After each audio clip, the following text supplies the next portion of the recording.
A terminal illness is an illness that cannot be cured and that will eventually lead to the person's death. These illnesses include HIV, some types of cancer, various genetic diseases, Ebola, congestive heart failure, the list goes on. And depending on the illness, you could have anywhere between a couple weeks to decades to live. In this video though, we are specifically looking at those diagnosed with a terminal illness with an estimated 2 years or less to live.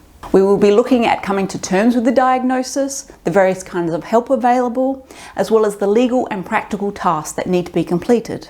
I have tried to keep each point simple, but should you need more information, there's going to be a lot of info linked in the description below, including a lot of in-depth videos that we've already done on these topics. With that, please like and share if you find this video informative. Now let's talk terminal illness diagnosis.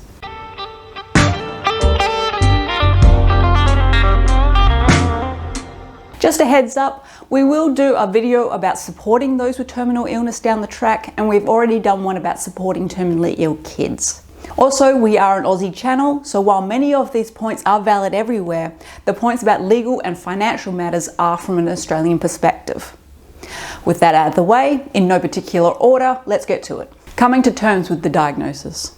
Elizabeth Kubler-Ross identified the stages of grief a person is likely to progress through all the way back in the 1960s.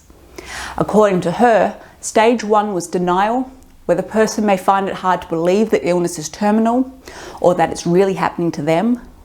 Stage 2 was anger, where people may express feelings of anger and resentment or a belief that the situation is unfair. Stage 3 was bargaining and may involve attempted deals, generally with a higher power the individual believes in to prolong life. Stage 4 was depression and involves feelings of sadness, loss, helplessness or grief. And stage 5 was acceptance, involving coming to terms with the impending death and feeling ready for it, though not necessarily happy about it. Nowadays we know that someone in end-of-life grief may not experience all of these, and rarely do they go through it in such a neatly defined order. Human beings just don't work like that. Initially you may feel shock and helplessness, but I've also met people who have felt relief at being told their diagnosis. The point is to feel what you are feeling. Coming to terms with such a diagnosis can be difficult to wrap your mind around. Just sit with your feelings for a bit before making any big decisions. Research. For some people who are given a terminal illness diagnosis, it will have come out of nowhere, but for others they will have been sick for a while and have seen it coming. Not only does this put these two groups of people at different stages of grief, but also at different stages of understanding their illness. While for some ignorance may be bliss, many like to be aware of what they can expect. Researching your illness a bit without being obsessive can take away a lot of the mystery about your diagnosis, and you can feel prepared to deal with it. Plan a good death. We did a video a while back on what a good death is, and I'll link that in the description. But in a nutshell, it means dying on your own terms and as comfortably as possible. This includes planning for where you want to spend your last days, at home, in a hospital, in a hospice centre, the list goes on. Also, ask yourself if you wish to pursue all the treatment options available to prolong your life, or if you would rather focus on enhancing the quality of your remaining time and spending it with your friends and family, or perhaps somewhere in between. And do you want to be conscious in your last days or sedated? Talk to your healthcare providers and family about all of this so you can have everything in place for when it's needed. Advance Care Directive. Along with planning for a good death should also be writing your Advanced Healthcare Directive. Our video is linked below. While many people who are terminally ill will be conscious right up to the end, many won't be. There is also the strong likelihood of heart attack or stroke. This is why it is best to speak assertively to your family about what you would want in these situations, and then write it down and give it to your healthcare provider, so that if you are not conscious or otherwise unable to communicate, they will know what you want to happen in this situation. Will. Since we're on the topic of legal paperwork, consider writing a will. And ideally, write it and finalize it before you tell others of your diagnosis. Your will should be about what you want and you alone. We have multiple videos on this topic to help you out. Voluntary assisted dying options. This is not something you need to do, of course, but it's often a forgotten about option, and many healthcare professionals aren't allowed to directly tell you about it. It's a whole complicated legal thing. But if voluntary assisted dying is what you would like, Check out our video about how it works and then look into the criteria in your state.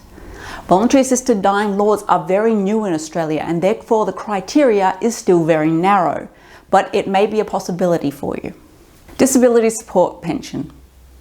Centrelink. If you know, you know.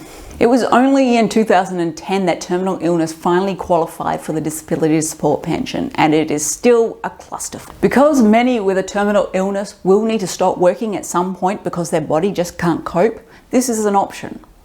But I'm going to be very frank, the likelihood of your application getting accepted before you die is extremely questionable. So if your doctors are only giving you a couple of months, the stress is unlikely to be worth it. But if you have a while, I would strongly recommend looking into it.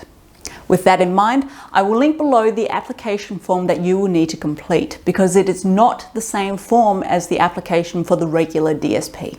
Superannuation and insurance. Speaking of money, check out all the fine print in your superannuation, both for the money that you have accumulated in there, but also for any insurance you may have. The good thing is the paperwork for this is usually simple and accelerated. Below, I'll put the link about what the ATO says about all this, but be sure to check out your individual provider as well. While we're here, we should mention that if you have a life insurance policy, obviously make an appointment to see them. But I'm not going to give it its whole point because life insurance isn't a big thing here. Telling others of your diagnosis. Alright, so that's the paperwork stuff done, onto the interpersonal and wellbeing stuff. And it all starts with telling others about your diagnosis, which has many variables to it. Don't be thinking that the day you walk out of the doctor's office having just been given this shit news, that you need to call up everyone and tell them. It may take a couple of days to wrap your mind around it, and that's okay. Now, how do you tell people that you've just received this diagnosis? Well, that could be a whole video in and of itself, but let's start with those closest to you. If they have known you've been sick for a while, you at least have a bit of a lead into the conversation. But if not, sometimes just sitting your parents or spouse or friend down and saying, I had a doctor's appointment, and then ripping it off like a band-aid before giving the details seems to be the preferred method. And there's nothing wrong with that. Now, if you don't feel able to do this, bear in mind there is an entire hospital support system ready to help you. And a support worker can sit down with you and your family and help explain the situation. Or even your doctors or a counsellor or a religious leader, they're all good options as well. If you are the parent of young children, I would strongly suggest you consult a child psychologist before giving the news, and for your child to attend sessions before your death, as well as afterwards, obviously. However, if your doctor has said that your illness is highly unlikely to become critical for a few years, you may want to put off telling them. Just don't leave it until the last minute if it can be helped. Lastly is your employer. Now, depending on your situation, it is probably best to get legal advice. If you and your doctor believe that if you put in your 6-week resignation letter and you can confidently work those 6 weeks, then it isn't much of an issue because you don't need to tell them the reason you're leaving. For all they know, you could be moving to Barbados. If, however, your health is at a severely critical point upon diagnosis, you need to go straight to HR. Now, in theory, your terminal illness should be treated no differently than someone who has acquired a new disability. The problem is that not many HR departments have dealt with this situation before. Now, you know what kind of person your employer is, and while we would like to think that it would bring out the best in people, well, if you think your boss or the HR department might be a bit dodgy, it's best to consult the Fair Work department before you go in. Swedish death cleaning. The Swedes have given many great things to the world, and this is another. This was passed on to the rest of the world through the book The Gentle Art of Swedish Death Cleaning, which I'll link below. This is for everyone, not just the dying, I might add. But the idea behind it is that you know your stuff best, and possessions often lead to fights and heartbreak after someone passes. Look at each item and ask 2 questions. Will I ever need this? And will anyone I know be happier if I save this item? And if you don't know the answer to that question, the idea is that you will actually go and ask the people in your life and share stories about the item, thus bringing loved ones closer together. Obviously, many people will say that this isn't for them, but I do believe it serves several good purposes. Aside from this, it is also a good idea to put together any photo albums, letters, and other things you wish to pass on to others. Funeral planning and living wake.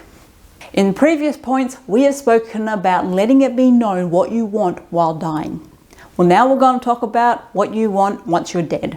The funeral service and body disposal. And while yes, the final decision will be in the hands of the executor of your will or next of kin, we would like to assume that they would follow through on your wishes. So, time to plan. Choosing your body disposal option is rather easy, and check out our video on that. But knowing what you can have at a funeral service can be a bit more tricky. Luckily, funeral directors are happy to go through all of this with you. And no, you're not going to freak them out by planning your own funeral. Indeed, many funeral directors that I know personally say that they feel deeply honoured to help someone with a terminal illness plan their funeral. However, there is an alternative way to do this. Why wait until you're dead to have all these people say all these nice things about you and eat all that yummy finger food and bring you pretty flowers? Why not throw that shindig now? A living wake, as it is called. One last big blowout. Okay, so if you're an introvert, you're probably going to recoil at the idea, but for all of you party-loving extroverts, go for it. Bucket list. Lastly, let's make it very clear. You are not dead yet. If you have bucket list items, experiences that you've always wanted to do in life, and your health permits, go for it. Of course, you should be speaking to your doctors beforehand, but if they say the evidence strongly suggests that you have a solid 6 months before your body will start to severely deteriorate, then go out and enjoy that time. Make positive memories for you and your family. Yes, you are going to have to put some solid plans in place. For instance, if you're going to travel overseas, travel insurance is going to be quite difficult to come by, and you need to be prepared for your health to go south earlier than anticipated. But with all your ducks in a row and a plan for in case all those ducks decide to go AWOL, enjoy your skydiving adventure and make sure you bring a good photographer. A terminal illness diagnosis can often feel like a real punch in the gut. But many patients I've seen also say that it was the real kick in the ass that they needed to not take things for granted.